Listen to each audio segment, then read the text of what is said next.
Hello दोस्तों, आज की कहानी है मजबूरियाँ। मोहित और प्रेरणा एक दूसरे से प्यार करते थे, इसलिए उन्होंने शादी कर ली। मोहित गरीब था और उसके पास कोई अच्छी नौकरी नहीं थी। प्रेरणा भी कोई अमीरों के खानदान से नहीं थी, फिर भी लड़के से थोड़ी अच्छी आर्थिक परिस्थितियों वाले परिवार से, यानी कि मध्यम वर्गीय परिवार से ताल्लुक रखती थी। शादी के कुछ महीनों बाद ही दोनों के लिए परिस्थितियां कठिन होती जा रही थी। मोहित बड़ी मुश्किल से गुजर बसर करने लायक पैसे कमा पाता था। प्रेरणा भी परिस्थितियों को अच्छे से समझ रही थी, इसलिए वह कोई ऐसी डिमांड बिल्कुल नहीं करती थी जिससे उनका खर्चा बढ़े।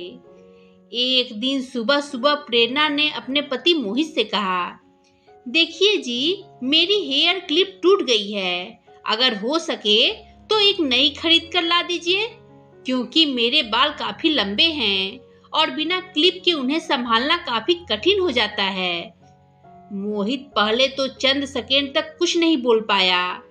फिर उसने प्रेरणा से कहा, मैं तुम्हारी हर इच्छा पूरी करना चाहता हूँ, लेकिन तुम फिलहाल हमारी जो कंडीशन है उससे भली भांति परिचित हो। देखो, मेरे हाथ की घड़ी कई महीनों से बंद पड़ी है, मैं उसे भी ठीक नहीं करा पा रहा हूँ। अब तुम ही सोचो, मैं तुम्हारे लिए नई क्लिप कैसे खरीदूंगा। फिर मोहित अपने काम के लिए निकल गया, लेकिन पूरा दिन वह यही सोचता रहा कि उसकी पत्नी ने पहली बार उससे कुछ मांगा था और ऐसी वस्तु मांगी थी जो उसे खुद ही अपनी पत्नी में सबसे ज्यादा अच्छी लगती थी, यानी कि बालों का रखरखाव करने की वस्तु। मोहित को उसकी पत्नी प्रेरणा के सुंदर घने बाल बहुत पसंद थे और वह उसे क्लिप लाकर देने के बजाय उसे अपनी मजबूरियां गिनाकर आया। दूसरी तरफ प्रेरणा को भी काफी अफसोस हुआ।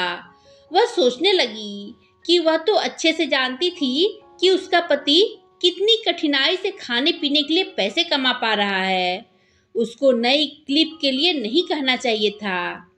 शाम को मोहित घर पर लौटा तो उसके हाथ में एक नई क्लिप थी। उसने खुशी से प्रेरणा को आवाज लगाई। जैसे ही प्रेरणा उसके सामने आई तो उसे उसमें कुछ बदलाव नजर आया। ध्यान से देखने पर मोहित को पता चला कि उसकी प्रेरणा के लंबे लंबे घने बाल अब छोटे हो चुके थे। मोहित ने बालों में लगाने वाली क्लिप अपनी पत्नी प्रेरणा के हाथों में देते हुए पूछा, तुमने अपने बालों के साथ क्या किया? मैं तुम्हारे लिए एक नई क्लिप लेकर आया हूँ। तब प्रेरणा ने अपने हाथ में पकड़ी हुई नई घड़ी पति के हाथ में पहनाते हुए कहा, अब मुझे इस क्लिप की जरूरत नहीं है, क्योंकि मैंने अपने लंबे बाल काटकर उन्हें बेच दिया है और उनसे जो पैसे आए उससे मैंने आपके लिए घड़ी खरीद ली। प्रेरणा की बात सुनकर मोहित की आंखों से आंसू निकल आए। प्रेरणा ने मोहित के आंसू पोंछते हुए पूछा, आपने यह क्लिप के लिए पैसे कहाँ से लाए?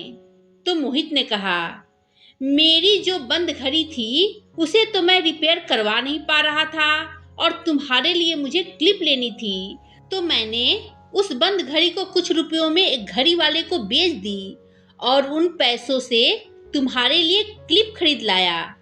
इस बार प्रेरणा की आंखें छलक आई, क्योंकि वह जानती थी उसका पति बंद घड़ी को भी इसलिए पहने रखता था क्योंकि वह घड़ी उसे बहुत ज्यादा प्यारी थी और इतनी प्यारी चीज उसने अपनी पत्नी के लिए बेच दी।